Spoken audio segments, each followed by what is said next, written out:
Ngetes. Hopefully I will be good soon. Jadi aku bisa segera membereskan segala macam review yang tertunda, edit video yang tertunda, video-video konten-konten yang tertunda, apapun itu. Jadi aku nyalain kamera karena I think I feel a bit better setelah waktu yang cukup panjang. Betternya itu secara pikiran udah cukup tenang, terus juga wajah juga udah mulai kondusif, karena memang kalau aku lagi stres parah itu ngaruh banget ke penampilan, ngaruh banget ke wajah yang bakalan muncul jerawat di mana-mana, dan itu benar-benar langsung kelihatan banget gitu loh. Kalau aku lagi banyak pikiran langsung muncul. Bahkan ketika aku lagi tenang pun sebenarnya aku adalah orang yang gampang banget jerawatan. Cuman kalau aku lagi banyak pikiran, jerawatku langsung banyak. Jadi selama beberapa waktu ini emang aku lagi kalau mau buat video itu, selain karena emang moodku juga belum ada, aku juga malu menampakkan wajahku yang aku rasa tidak cukup enak untuk dilihat di depan kamera. Jadi karena aku udah merasa cukup tenang, cukup oke, aku mau bikin pembukaan aja untuk novel-novel, buku-buku berikutnya yang bakalan aku bahas. Ini aku nggak tahu bakalan masuk ke video yang seperti apa, pokoknya videoku bakalan kacau balau, tapi aku berusaha untuk membuat per videonya itu seperti dulu lagi. Iya, seperti biasa, per videonya itu aku membahas satu buku aja dari awal sampai akhir, meskipun ada beberapa buku itu yang aku bacanya itu tidak dalam satu waktu, inline satu waktu gitu loh, karena aku harus kembaliin bukunya terus pinjam lagi untuk beberapa waktu ke depannya. Jadi ada beberapa buku yang seperti itu, dan videonya juga bakalan agak kacau karena biasanya ada beberapa review itu yang udah aku proses selama aku membaca, cuman untuk kayak bikin review akhirnya itu aku belum beresin. Jadi pada akhirnya kayak nyambungin video yang udah cukup lama aku buat, terus habis itu video yang aku buat itu baru-baru ini untuk membahas tentang untuk membahas review akhir dari suatu buku. Jadi seperti itu. Untuk sekarang, saat ini aku sedang membaca novel yang bagiku ini adalah sebuah harta karun yang aku dapatkan di Perpus Bung Karno, dan ini adalah buku yang baru masuk ke Perpus Bung Karno. Bener-bener baru, dan baru aku doang yang pinjem sih. Yang judulnya adalah Solaris dari Stanislaw Lem. Ini sebenarnya aku udah tertarik banget untuk membaca ini karena aku nonton review dari salah satu booktuber favoritku yang namanya Emmy Reed, yang itu dia bilang kalau dia suka banget sama novel yang judulnya Solaris. Terus waktu aku cari-cari, aku nggak nemu gitu loh, di iPusnas juga nggak ada. Cuman memang kalau di iPusnas itu ada salah satu novelnya dari Stanislaw Lem lainnya, tapi bukan Solaris yang ada di iPusnas. Dan aku udah pernah coba untuk baca, cuman kayak moodku belum masuk ke situ gitu loh. Terus akhirnya aku batalkan aja. Aku lupa judulnya apa. Terus waktu aku ke Perpus Bung Karno kapan hari, minggu lalu tepatnya, aku kan biasanya kayak hunting novel-novel baru, buku-buku baru yang benar-benar baru masuk ke perpus. Kan kalau dilihat kan kelihatan gitu loh, kalau bukunya baru kan benar-benar kelihatan masih bersih, masih ujung-ujungnya masih runcing seperti ini. Pokoknya benar-benar kelihatan bersih. Terus waktu aku lihat-lihat, ternyata ini ada, dan itu benar-benar penemuanku di akhir waktu aku di perpus. Waktu itu aku udah bawa 3, kalau nggak salah bawa 3 buku, dan aku emang udah mau cabut, mau keluar aja gitu, karena aku ngerasa kalau 3 itu udah cukup banyak. Tapi aku kan masih penasaran gitu loh, masih muter-muter lagi untuk cari buku-buku apa aja sih yang baru masuk. Dan ternyata aku malah nemuin ini di rak buku bagian bawah yang biasanya jarang aku lihat, dan ini adalah sebuah harta karun yang aku dapatkan. Terus akhirnya aku memutuskan untuk pinjam ini. Ada satu buku baru juga sebenarnya, kayaknya a bit horror or something, yang udah aku pegang niatnya mau aku pinjam juga, cuman setelah aku pikir-pikir kalau aku pinjam 4 itu kayak terlalu banyak ya. Aku kayaknya nggak sanggup untuk membaca itu semua. Pada akhirnya aku batalkan satu. Jadi aku tetap membawa 3 buku untuk aku pinjam.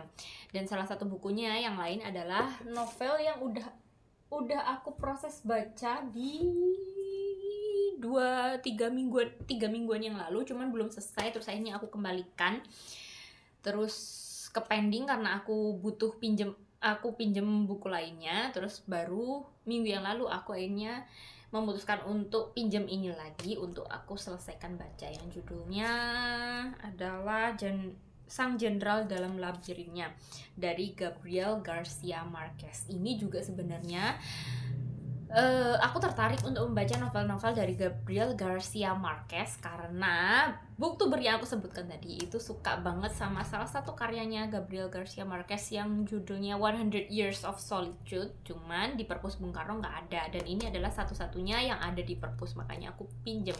Terus karena aku penasaran untuk menyelesaikan novel ini, pada akhirnya aku memutuskan untuk pinjem ini lagi di periode berikutnya bersama dengan novel yang ini. Terus sama satu novel baru lainnya, yaitu ini yang judulnya Tanah Bangsawannya. Ini belum aku baca, jadi niatnya aku mau menyelesaikan novel ini dulu. Dan aku rasa kalau untuk novel ini aku bakal menyelesaikannya cukup cepat sih, nggak ada sampai 1 minggu. Terus kalau masih ada waktu aku bakalan lanjut untuk membaca ini. Dan sebenarnya di Ipusnas aku juga pinjam satu novel lainnya yang judulnya apa ya, aku lupa. Pokoknya aku di Ipusnas juga oh iya, The Story Life of A.J. Fikrai, if I'm not mistaken, ya itu sebenarnya udah aku berkali-kali pinjem juga di Ipusnas, cuman belum pernah aku selesaikan. Jadi aku kali ini aku berniat banget untuk menyelesaikan novel itu yang aku pinjam dari Ipusnas, karena sebenarnya premisnya menarik, covernya menarik, yang sebenarnya harusnya bisa aku selesaikan udah dari lama, cuman entah kenapa moodnya belum datang, dan kali ini aku benar-benar pengen menyelesaikan itu. Ngetes kamera sebenarnya otakku masih kosong, cuman emang beberapa garis besarnya udah aku bayangkan aku mau ngomong apa. Jadi sebenarnya aku mau ngomong garis besarnya apa yang bakalan aku lakukan hari ini aja. Soalnya kalau aku mau bikin review sekaligus beberapa buku yang udah aku baca, terutama yang masih aku pegang, seperti ini, Sang Jenderal dalam Labirinnya. Ini seharusnya aku udah bikin video penutupannya. Terus habis itu yang ini aku tinggal baca dikit lagi. Mungkin hari ini aku usahakan banget selesai sebelum malam, sebelum maghrib lah insya Allah.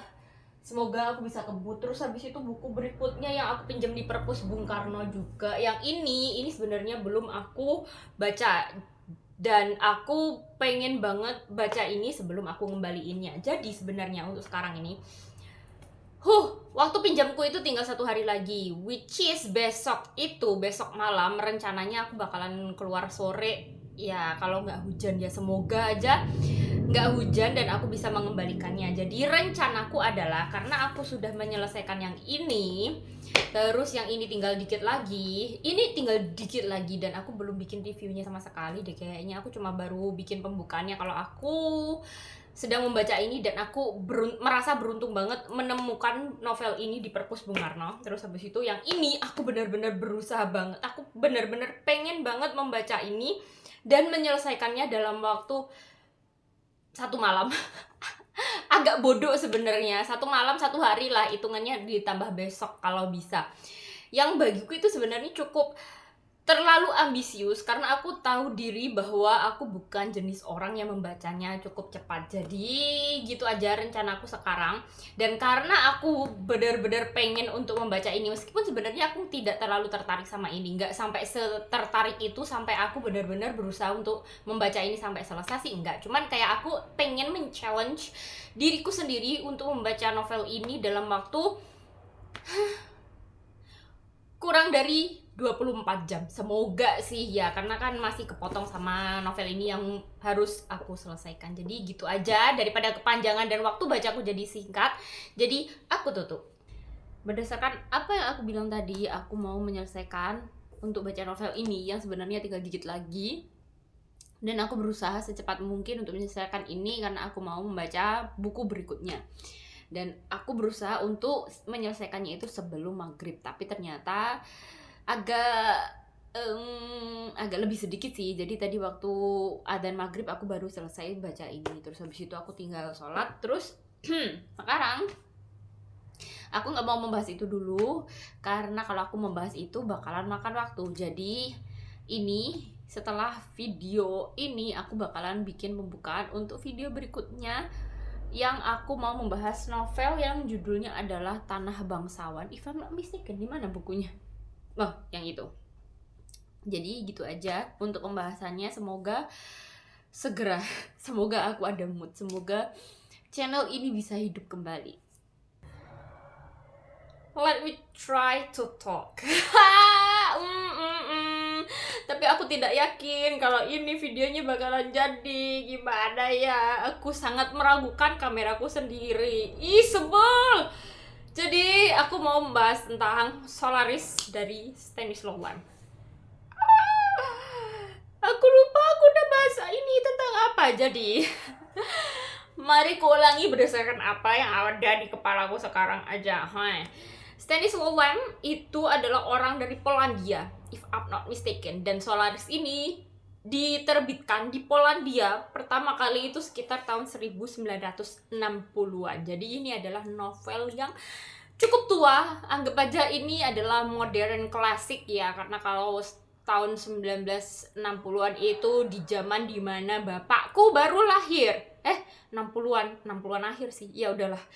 Jadi novel ini tuh adalah novel modern klasik tentang penjelajahan luar angkasa atau science fiction. Tapi waktu aku membaca novel ini biasanya aku agak cukup skeptis gitu loh sama novel-novel yang dianggap modern klasik, terutama kalau novel-novelnya adalah science fiction. Karena biasanya kalau science fiction di tahun itu, penggambaran masa depannya itu bagiku kayak penggambaran masa depan tapi yang dibayangkan oleh orang-orang di zaman dulu yang tidak tahu bagaimana masa depan itu sebenarnya. Kalau sekarang kan kita anggap aja kita udah ada di masa depan di mana orang-orang di masa tahun 60-an itu masih membayangkannya. Tapi untuk Solaris ini bagiku masih cukup oke gitu loh. Meskipun ini di novel yang lumayan tua, tapi bagiku penggambaran masa depannya itu bagus. Bukan penggambaran masa depan yang kayak masa depan tapi berasa vintage. You know what I mean? Kalian bisa nggak sih? Kalian ngerti nggak sih? Ya udahlah, gitu aja. Meskipun sebenarnya di novel ini kayaknya tidak ada patokan gitu loh. Settingnya di tahun berapa itu nggak ada patokan. Pokoknya digambarkan bahwa di masa itu kayaknya mungkin lebih dari tahun 2100 ke atas deh. Kayaknya, karena di masa itu penjelajahan luar angkasa itu sudah sering banget dilakukan dan manusia-manusia itu udah banyak gitu loh yang tinggal hidup di stasiun luar angkasa untuk meneliti planet-planet baru, termasuk planet yang dinamakan Solaris ini. Dan Solaris ini sebenarnya juga udah diteliti itu selama berpuluh-puluh tahun, kayaknya lebih dari 50 tahunan. Cuman memang manusia masih belum bisa mengerti sebenarnya Solaris ini planet yang seperti apa, karena Solaris ini punya keunikan tersendiri yang yang belum bisa dimengerti oleh manusia, yang yang membuat manusia atau penelitinya itu bingung. Termasuk peneliti yang jadi tokoh utama di sini itu namanya Chris siapa gitu, aku kok lupa ya namanya. Chris lah, anggap aja namanya emang Chris. Nah, dia itu sebenarnya dia adalah seorang psikolog, ahli psikologi sebenarnya. Dia bukan orang yang ahli astronomi atau apa. Cuman memang dia dibutuhkan di sana karena memang Solaris ini punya keunikan tersendiri yang membutuhkan ahli psikologi seperti Chris. Kenapa Solaris ini membutuhkan seorang ahli psikologi? Karena ternyata planet Solaris ini sepertinya dia itu punya pemikirannya sendiri. Jadi kalau di planet bumi, makhluk hidup yang punya pemikiran, yang punya otak, yang bisa berpikir, bisa menciptakan, itu kan makhluk-makhluk hidup seperti terutama manusia, atau mungkin yang punya otak yang bisa berpikir itu seperti hewan-hewan lain selain manusia, atau mungkin yang terlihat hidup itu seperti tumbuhan. Mungkin tumbuhan juga punya pikiran juga nggak sih? Harusnya punya ya, karena dia kan makhluk ya. Cuman mungkin memang belum terlalu diteliti. Cuman untuk Solaris sendiri, dia itu adalah sebuah planet yang tidak terlihat makhluk hidupnya. Tidak ada makhluk seperti alien yang kita bayangkan. Tidak ada makhluk yang berkepala besar berwarna abu-abu. Tidak ada makhluk-makhluk yang seperti kadal atau seperti alien yang menakutkan, mungkin seperti hewan laut atau apa. Cuman Solaris ini dia itu seperti punya otak. Solaris ini seperti sebuah otak yang punya pemikirannya sendiri. Jadi di Solaris ini punya lautan.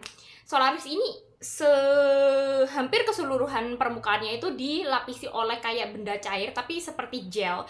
Nah, gelnya ini yang seperti lautan ini, dia itu seperti sekumpulan otak. You know what I mean? Jadi sebenarnya Solaris ini seperti kepala gitu loh. Dia punya satu otak besar yang berupa lautan yang menyelimuti pulau Solaris, yang sebenarnya apa yang otak ini inginkan, apa yang planet Solaris ini inginkan, itu juga masih menjadi misteri sampai di mana Chris ini datang ke sana. Terus ya, selain punya pemikiran sendiri, selain seperti punya bisa mengendalikan planetnya sendiri, maunya bergerak kemana, maunya mengikuti matahari yang mana, Solaris atau si otak Solaris itu juga bisa kayak membaca isi pikiran manusia. Karena ketika Chris datang ke sana, itu ternyata di stasiun luar angkasa yang ada di Solaris itu, para penelitinya itu mengalami kayak rasa ketakutan banget, karena ternyata Solaris ini bisa membaca isi pikiran mereka, meskipun mereka tidak bersentuhan secara langsung dengan air di laut atau seperti otaknya itu, tapi ternyata planet Solaris ini bisa mengetahui isi pikiran mereka dan bisa mewujudkan apa yang ada di pikiran mereka, yang dicontohkan di dalam novel ini adalah satu tokoh yang ada di dalam kepala mereka untuk direplika menjadi bentuk yang benar-benar mirip seperti manusia. Dan bentuk yang mirip seperti manusia ini mengikuti orang-orang itu kemana aja. Seperti kalau contohnya si tokoh utama yang Chris ini, dia itu punya mantan tunangan, tapi mantan tunangannya itu udah lama meninggal karena bundir ya, di beberapa puluh tahun yang lalu, mungkin lebih dari 10 tahun yang lalu. Cuman entah kenapa waktu Chris ini ada di planet Solaris, ketika dia sudah sampai di planet Solaris, ternyata tiba-tiba datang seorang perempuan yang wujudnya benar-benar mirip banget sama mantan tunangannya. Dan ini adalah perwujudan adalah replikasi yang dihasilkan oleh planet Solaris ini. Dan Chris ini juga nggak tahu kenapa sampai perempuan itulah yang berwujud, atau sampai mantan kekasihnya, mantan tunangannya itulah yang direplikasi oleh planet Solaris. Dan itulah sebenarnya salah satu pertanyaan utamanya adalah bagaimana mungkin planet Solaris ini bisa membaca otak manusia. Terus juga bagaimana mungkin Solaris ini bisa memilih salah satu karakter, karena di tiap penelitiannya itu mereka punya karakternya masing-masing yang direplikasi. Termasuk juga bagaimana bisa yang dipilih itu adalah mantan kekasih dari Chris ini. Terus apa sih sebenarnya tujuan dari planet Solaris ini untuk mereplikasi orang-orang yang ada di dalam memori otak manusia itu? Dan sampai akhir pun sebenarnya belum bisa dijawab gitu loh, bagaimana mungkin, kenapa, bagaimana, itu belum ada jawabannya. Dan selama membaca novel ini aku jadi kayak membayangkan, aku jadi kayak merasa bahwa ya sih, kita tuh kayak benar-benar nggak tahu apa-apa gitu loh tentang luar angkasa, tentang planet di luar angkasa, tentang makhluk hidup di luar sana itu seperti apa juga kita nggak tahu. Kita masih bisa, kalau kita bayangkan sekarang, kalau wujud alien itu adalah seperti wujud ya alien seperti yang ada digambarkan di film-film itu kan wujudnya pada umumnya, entah di film-film atau di novel-novel yang lain tentang science fiction, tentang penjelajahan luar angkasa, kan masih dalam wujud yang sepertinya umumnya kita bayangkan, yaitu seperti makhluk warnanya abu-abu, kepalanya besar, atau mungkin mirip seperti manusia, cuman ada beberapa perbedaannya. atau mungkin yang seperti kadal. Kayaknya di banyak cerita-cerita science fiction itu ya wujudnya seperti itu, seperti makhluk hidup pada umumnya.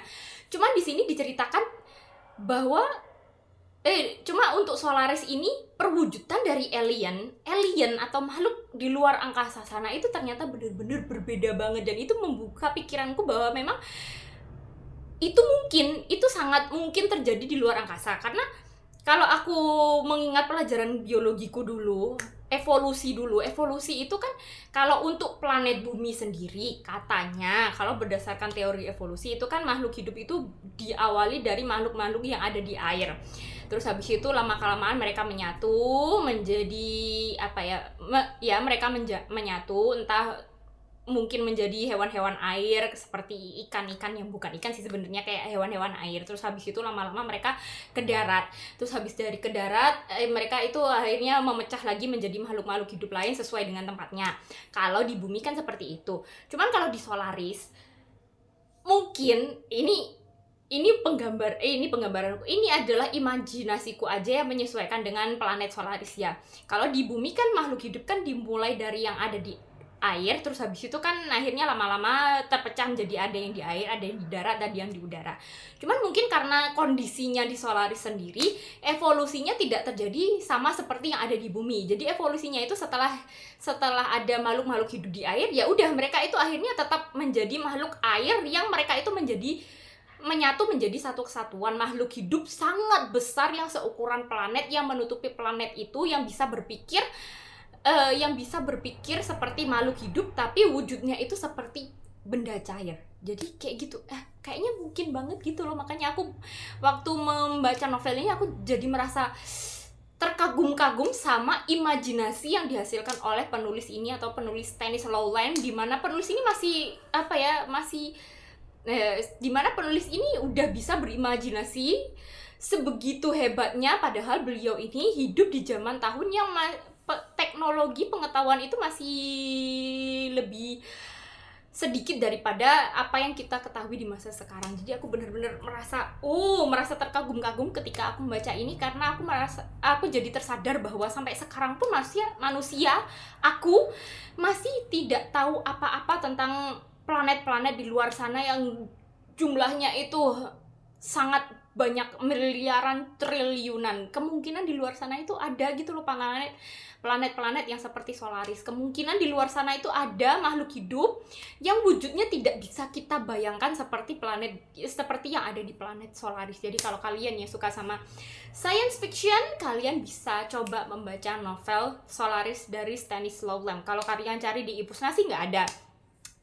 Mungkin masih agak sulit ya, karena ini memang novel yang diterbitkan sama penerbit yang aku rasa tidak cukup populer di Indonesia. Tapi kalau kalian bisa mendapatkan novel itu, ini adalah novel sci-fi modern klasik yang patut untuk kalian pertimbangkan untuk baca. Jadi sekian review Solaris dariku. Semoga kalian mengerti, semoga kalian betah untuk nonton sampai akhir. See you next time. Goodbye.